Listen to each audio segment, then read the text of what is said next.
Hello, this is me editing before the video even starts. Yeah, I know that the ring light is putting a weird glare on my glasses that makes me look slightly insane.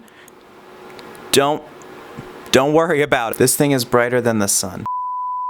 Alright, now we're gonna keep listening to my space here. This is so cold in here, but gotta turn it off. Now we're gonna talk about what the Divine Comedy even really is. The Divine Comedy serves a dual purpose, both as a literary work and also as a political hit piece, because Dante was a very, very, very opinionated guy, and he had to make sure everybody knew about it. So we're going to break down the literary part first, which is pretty basic. It's a story of Dante going through the afterlife to meet the woman he loved, Beatrice, who died before they could be together in life. And God saw that Dante loved her so much and granted him permission to walk through the afterlife to meet her. The reason he didn't just bring him straight to heaven is because God was like, you have to prove that you're worthy of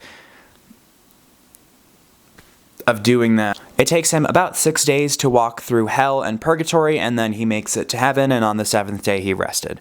The actual events of the story take place in 1300, which is 8 years before Dante even began to write it. So what he's trying to say is that in 1300, he did this whole journey through the afterlife and then came back to Earth and started writing about it. Obviously, Dante didn't actually believe that, and he just wrote it that way for the sake of the narrative, which is pretty cool. But also, very Dante of him to do. I'm going to be using Dante as an adjective a lot because it kind of is. He has this habit of just being like, oh, well, yeah, I wrote it and it's correct because it is, so, you know. Which brings me nicely to my next point, that this is a political hit piece. There are a lot, and I mean a lot, of real-life people that are in the Divine Comedy, either in hell or in purgatory or in heaven.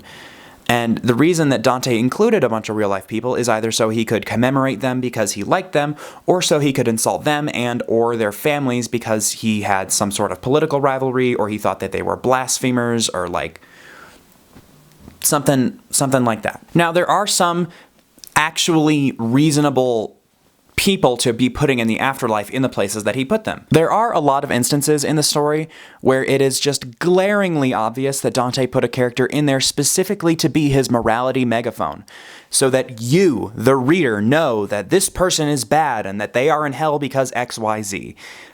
There's a lot of lack of creativity when it comes to those parts, and I know this sounds a little vague, but when it happens in the story, I will point it out, and you probably won't even need me to point it out because it is just so obvious that Dante was just, he was just yapping, to be honest. The Divine Comedy is just a humongous yap session.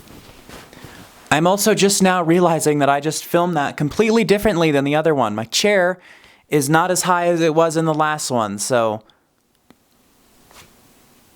that looks great.